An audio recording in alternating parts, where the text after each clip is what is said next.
Warning, the following program contains scenes of graphic stupidity between a man and some gays. Don't take anything I say too serious, I'm just messing around. This video should not be viewed by anyone.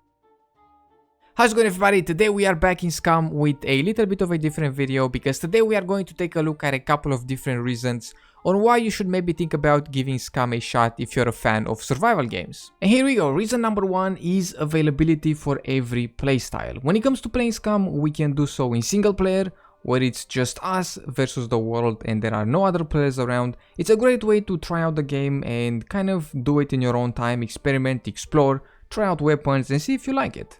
We can also play on PvE servers where there will be other players around but they will not attack each other. And we can of course play on PvP servers, player versus player, where everything goes. Fight other players, rob them, befriend them, or raid their bases, steal their gear, or just blow up their base with C4. And there are also PvP VE servers where some areas will be player versus player and some other areas will be player versus environment. And usually they will be marked on the map with different colors. So if you want a mix in between player versus player and player versus environment, there are servers out there offering just that. Reason number two is character creation. Scum has an in-depth character creation system with different attributes like strength, constitution, dexterity and intelligence, and all of these have subcategories and we can assign points in these, and that will determine what our character can do in game. Our character's skills or talents, sort of say. But of course all of these attributes, all of these skills can be grown in game. And as a simple example, the more we drive a car, the more our driving skill grows. The more we shoot a pistol, the more our handgun skill will grow. And that goes for other skills as well. We also have a couple of different options when it comes to how our character looks. Not too long ago we also got Danny Trejo as a playable character, and we will get new and improved characters in future updates. Reason number three is the vast open world. When we start a new life, we spawn up in the air and we have to parachute down on the ground. And from up there we can see the massive open world of Scum. And the world is filled with many points of interest like huge cities, bunkers guarded by mechs, airports, naval bases and many others. We can of course explore the world by walking, or we can use one of the many vehicles such as cars, bikes, bicycles, ATVs, boats and planes.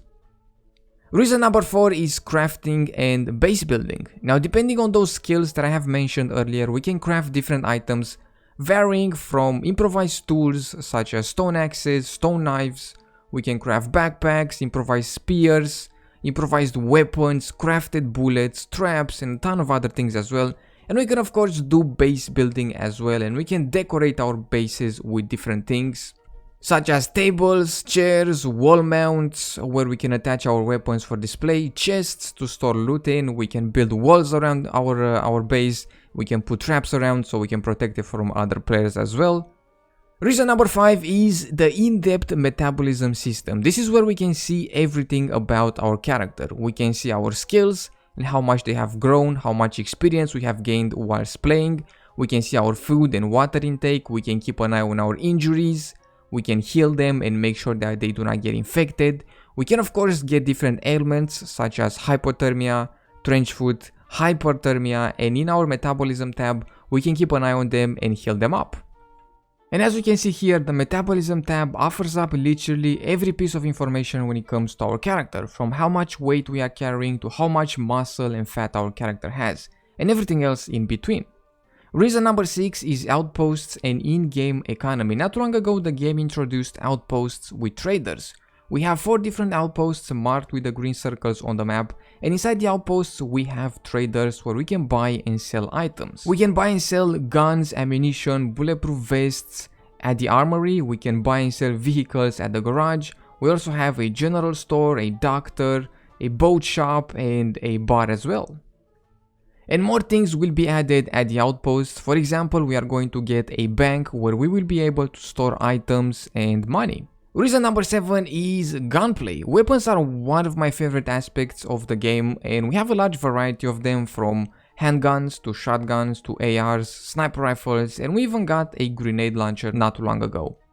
We of course have different attachments for them such as scopes, suppressors, flashlights, weapon ghillies, And gunfights are a ton of fun, and it always gets my heart racing. It's a ton of fun being in a gunfight in Scum.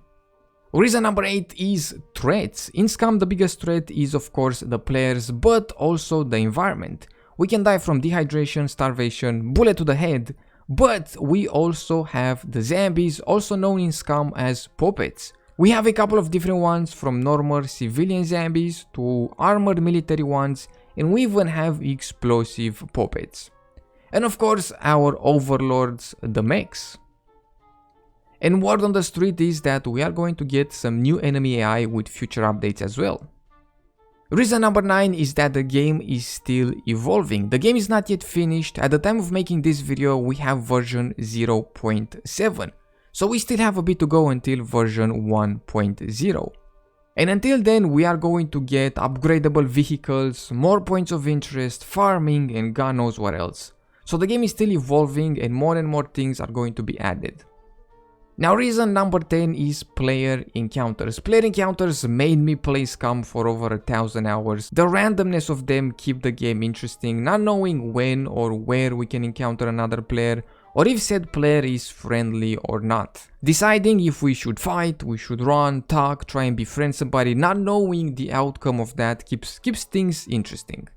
And there we have it. I hope this video was somewhat informative. I hope you've enjoyed. In case you did, be sure to drop some stuff and things down below. Make sure to subscribe. Thank you so much for taking the time and hanging out with me today, and I will see you in the next one with some more video games.